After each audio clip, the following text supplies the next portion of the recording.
ଆସନ୍ତୁ ଆଜି ବିୟୋଗର କିଛି ସର୍ଟ ଟ୍ରିକ୍ସ ଜାଣିବା। 10, 100, 1000, 10000 ଇତ୍ୟାଦି ସଂଖ୍ୟାରୁ କମ୍ ସମୟ ମଧ୍ୟରେ ଯେକୌଣସି ସଂଖ୍ୟାକୁ ବିୟୋଗ କରିବା। ଟ୍ରିକ୍ ହେଉଛି 9ରୁ ସମସ୍ତ ସଂଖ୍ୟା ଏବଂ 10ରୁ ଶେଷ ସଂଖ୍ୟା। ଏବେ ଆମେ ବିୟୋଗ କରିବା 100ରୁ 63। ତ ସଂଖ୍ୟା ହେଉଛି 63। ଏଠାର ଶେଷ ନମ୍ବର ହେଉଛି 3 ଏବଂ ଅନ୍ୟ ସଂଖ୍ୟା ହେଉଛି 6। ତ ଆମ ଟ୍ରିକ୍ ଅନୁସାରେ ଶେଷ ସଂଖ୍ୟାକୁ ଆମେ 10ରୁ ବିୟୋଗ କରିବା ଏବଂ ପ୍ରଥମ ସଂଖ୍ୟାକୁ ଆମେ 9ରୁ ବିୟୋଗ କରିବା। ତ ପ୍ରଥମ ସଂଖ୍ୟାକୁ 9ରୁ ବିୟୋଗ କଲେ 9 ବିୟୋଗ 6 ସମାନ ହେଉଛି 3, ଯାହାକୁ ଆମେ ଲେଖିବା ଏଠି 3 ଏବଂ ଶେଷ ସଂଖ୍ୟାକୁ ଆମେ 10ରୁ ବିୟୋଗ କରିବା। ତ 10 ବିୟୋଗ 3 ସମାନ 7, ଏଠି ଲେଖିବା 7। ଏହା ହେଉଛି ଉତ୍ତର। ଏବେ ଅନ୍ୟ ଏକ ଉଦାହରଣ ନେବା। 100ରୁ ଆମେ 23 ବିୟୋଗ କରିବା। ସଂଖ୍ୟା ହେଉଛି ଆମର 23। ତ 23ରେ ଶେଷ ସଂଖ୍ୟା ହେଉଛି 3, ଅନ୍ୟ ସଂଖ୍ୟା ହେଉଛି 2। ଆମ ଟ୍ରିକ୍ ହିସାବରେ ଅନ୍ୟ ସଂଖ୍ୟା ବା ପ୍ରଥମ ସଂଖ୍ୟାରୁ ଆମେ 9 ବିୟୋଗ କରିବା।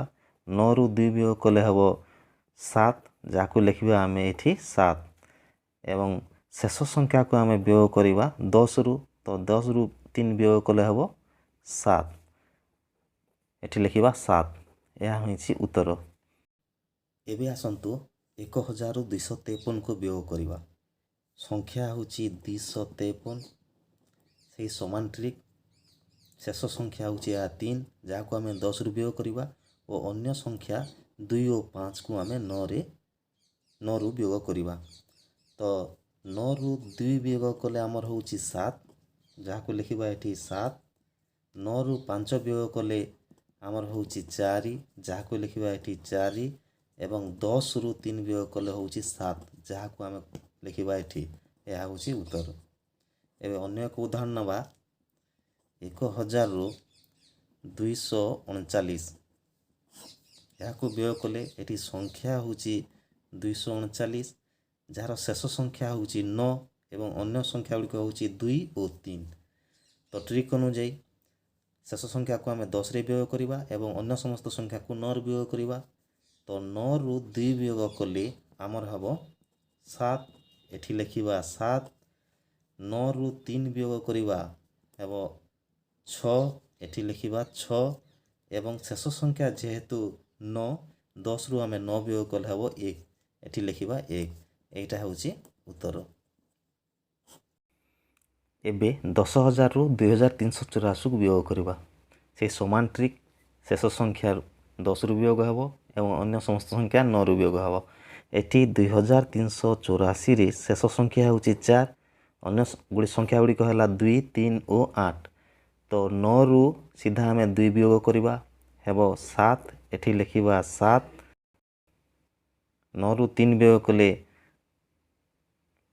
6, ଏଠି ଲେଖିବା 6। 9ରୁ 8 ବିୟୋଗ କଲେ 1, ଏଠି ଲେଖିବା 1 ଏବଂ 10ରୁ 4 ବିୟୋଗ କରିବା। ଯେହେତୁ 4 ହେଉଛି ଶେଷ ସଂଖ୍ୟା, ତେଣୁ ଆମେ 10ରୁ ବିୟୋଗ କରିବା। 10ରୁ 4 ବିୟୋଗ କଲେ ହେବ 6। ଏଇଟା ହେଉଛି ଉତ୍ତର। ଏବେ ଅନ୍ୟ ଏକ ଉଦାହରଣ ନେବା। 10000ରୁ 5384କୁ ଆମେ ବିୟୋଗ କରିବା। ଏଠି ସଂଖ୍ୟା ହେଉଛି 5384। ଏହି ସଂଖ୍ୟାର ଶେଷ ସଂଖ୍ୟା ହେଉଛି 4, ଯାହାକୁ ଆମେ 10ରୁ ବିୟୋଗ କରିବା। ଅନ୍ୟ ସଂଖ୍ୟା ଗୁଡ଼ିକ ହେଉଛି 5, 3 ଓ 8, ଯାହାକୁ ଆମେ 9ରୁ ବିୟୋଗ କରିବା। ତ 9ରୁ 5 ବିୟୋଗ କଲେ ହେବ 4, ଆମେ ଲେଖିବା ଏଠି 4। 9ରୁ 3 ବିୟୋଗ କରିବା। 9ରୁ 3 ବିୟୋଗ କଲେ ହେବ 6, ଏଠି ଲେଖିବା 6। 9ରୁ 8 ବିୟୋଗ କରିବା ହେବ 1, ଲେଖିବା 1 ଏବଂ 10ରୁ ଆମେ 4 ବିୟୋଗ କରିବା। ଯେହେତୁ ଶେଷ ସଂଖ୍ୟା 4, ତେଣୁ 10ରୁ ବିୟୋଗ କରିବା। 10ରୁ 4 କଲେ 6, 4616 ହେଉଛି ଉତ୍ତର। ଏବେ ଆସନ୍ତୁ ଅନ୍ୟ ଧରଣର ଟିକେ ପ୍ରଶ୍ନ ଦେଖିବା। ଏବେ 100ରୁ ଆମେ 7 ବିୟୋଗ କରିବା।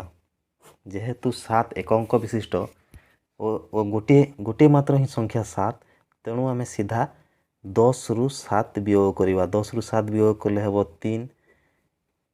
ଆପଣ ଗୋଟିଏ ଅଙ୍କ ଛାଡ଼ିଲା ପରେ ଏଠି ରହୁଛି 10, ତ ଆମେ ଡାଇରେକ୍ଟ 10ରୁ 1 ବିୟୋଗ କରିକରି ଯାହା ଉତ୍ତର ହେବ ଏଠି ଲେଖିଦେବା, ସେଇଟା ହେବ ଉତ୍ତର। ଅନ୍ୟ ଏକ ଉଦାହରଣ ଦେଖନ୍ତୁ। 100 ବିୟୋଗ 5 ସିଧା 10ରୁ ଆମେ 5 ବିୟୋଗ କରିବା, ଉତ୍ତର ହେବ 5 5 ଲେଖିଦେବା। ଏବେ ସାଇଡ଼୍ରେ 10 ରହିଲା, ଆମେ 10ରୁ 1 ବିୟୋଗ କରିକି ଏଠି ଲେଖିବା ଉତ୍ତର। ଏବେ ଅନ୍ୟ ଏକ ଉଦାହରଣ ଦେଖିବା। 100ରୁ 3 ବିୟୋଗ କରିବା। 100ରୁ 3 ବିୟୋଗ କଲେ ସେ ସମାନ ପ୍ରୋସିଜର। ଶେଷ ସଂଖ୍ୟା 10ରୁ 3 ବିୟୋଗ କରିବା। 10ରୁ 3 ବିୟୋଗ କଲେ ହେଉଛି 7। ଏବେ ବାମ ପଟରେ 10 ଅଛି, ସେ 10ରୁ ଆମେ 1 ବିୟୋଗ କରି ଡାଇରେକ୍ଟ ଲେଖିଦେବା ଏଠି 9। ଏଇଟା ହେବ ଉତ୍ତର। ଆସନ୍ତୁ ଏବେ ଆମେ 1000ରୁ 2ଟି ଅଙ୍କ ବିଶିଷ୍ଟ ସଂଖ୍ୟା ବିୟୋଗ କରିବା। 1000ରୁ 93 ବିୟୋଗ କରିବା। 93ରେ ଶେଷ ସଂଖ୍ୟା ହେଉଛି 3 ଏବଂ ଅନ୍ୟ ସଂଖ୍ୟା ହେଉଛି 9। ସେହି ସମାନ ଟ୍ରିକ୍, ଶେଷ ସଂଖ୍ୟା 10ରୁ ବିୟୋଗ ହେବ ଏବଂ ଅନ୍ୟ ସଂଖ୍ୟା ବା ପ୍ରଥମ ସଂଖ୍ୟା 9ରୁ ବିୟୋଗ ହେବ। ତ 9ରୁ 9 ବିୟୋଗ ହେଲେ ଉତ୍ତର ହେବ 0। ଆମେ ଏଠି ଲେଖିବା 0। 10ରୁ ଯେହେତୁ 3 ଶେଷ ସଂଖ୍ୟା, 10ରୁ 3 ଗଲେ ଉତ୍ତର ହେବ 7। ବର୍ତ୍ତମାନ 93 ଯେହେତୁ 2 ଅଙ୍କ ବିଶିଷ୍ଟ ସଂଖ୍ୟା, ଏଇ 2 ଅଙ୍କ ବିଶିଷ୍ଟ ସଂଖ୍ୟାକୁ ଛାଡ଼ି ବାମ ପଟରେ ଥିବା 10ରୁ ଆମେ 1 ବିୟୋଗ କରିବା। ଯାହା ହେବ ତାହା ଏଠି ଲେଖିଦେବା। ଏହା ହେବ ଉତ୍ତର। ଏବେ ଅନ୍ୟ ଏକ ଉଦାହରଣ ବୁଝିବା। 1000ରୁ 56କୁ ବିୟୋଗ କରିବା। ଏଠି ସଂଖ୍ୟା ହେଉଛି 56।